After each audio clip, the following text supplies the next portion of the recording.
सर्वांच्या हृदयात नित्य विराजमान असणाऱ्या आत्मारामाला वंदन करून चिंतनाची सुरुवात करू.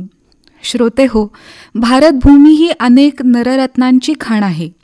समाजाला वेळोवेळी सन्मार्ग दाखवणारे संतजन या आर्यवर्तात कालपरत्वे जागोजागी उदयाला आले. समर्थ रामदास स्वामींनी संत स्तवनाच्या समासात संतांची स्तुती करताना म्हटलंय, संत विश्रांतीची विश्रांती, संत तृप्तीची निजतृप्ती, नातरी भक्तीची फळश्रुती ते हे संत. अशा संतांची देहानी प्रत्यक्ष भेट झाली तर जीवनाचं सार्थक होतं. पण संत मंडळी देहात असली तरी देहभावनेतून कायमच मुक्त असतात. त्यांचे उपदेश, विचार त्यांच्या ग्रंथातून सदैव आपल्या सन्निध्य आहेतच. या ग्रंथांचा अभ्यास मानवी मनाला त्यांच्या प्रत्यक्ष भेटीची जाणीव करून देतो. अशाच काही अमूल्य ग्रंथांपैकी गोस्वामी तुलसीदास रचित श्री रामचरित मानस हा ग्रंथ रामभक्ताला जणू काही हाताला धरून रामरायाची भेट प्रत्यक्ष घडवतो. श्री रामभक्त तुलसीदास महाराजांची योग्यता वर्णन करण्यासाठी खरोखर शब्दापुरे पडतील. बालवयात ज्यांच्या पालनपोषणाची जबाबदारी प्रत्यक्ष उमा महादेवांनी घेतली त्या गोस्वामी तुलसीदासांचे श्री मारुतीराय सद्गुरू झाले.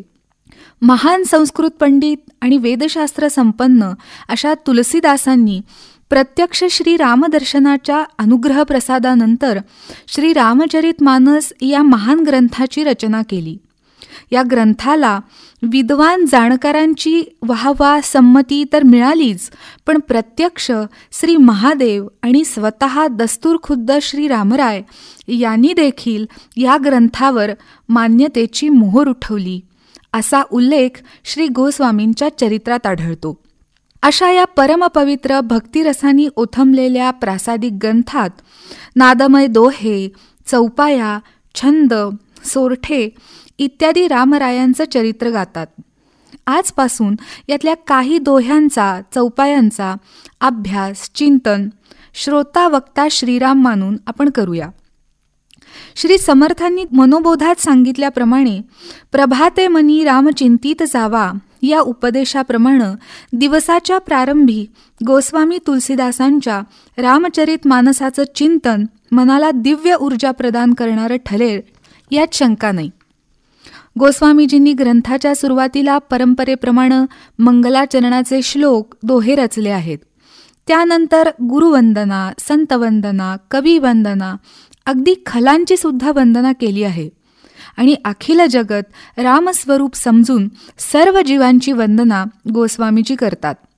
यानंतर श्रीरामाचं महात्म्य वर्णन करताना गोस्वामीजी दोहा रचतात. राम नाम मनी दीप धरू, जिह देहरी द्वार, तुलसी बाहेर भीतर हूँ, जऊ चाहसी उजियार. श्री तुलसीदासजी म्हणतात, जर तुला आत आणि बाहेर प्रकाश पाहिजे असेल तर तू मुखरूपी द्वाराच्या उंबरठ्यावर रामनामरूपी मणिदीपक ठेव. इथं गोस्वामींनी मानवी देहाला एखाद्या घराची उपमा दिली आहे. सायंकाळी अंधार पडू लागला म्हणजे घराच्या उंबऱ्यावर दिवा लावला की घरात आणि घराबाहेरही प्रकाश उजळून निघतो. अगदी तसंच मुखानी केलेला रामनामाचा जयघोष स्वतःच्या मनातला अज्ञानरूपी अंधकार तर दूर करेलच, पण मन पवित्र झाल्याने बाह्य जगतही सुंदर वाटेल. नामाचा जयघोष सभोवतालच्या व्यक्तींची मनं देखील उजळवून वातावरण आनंदमय, प्रकाशमय करल.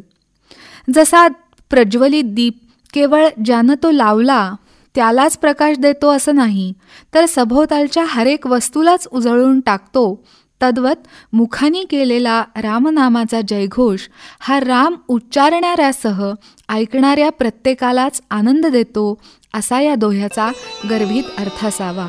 जानकी जीवन स्मरण. जय जय राम.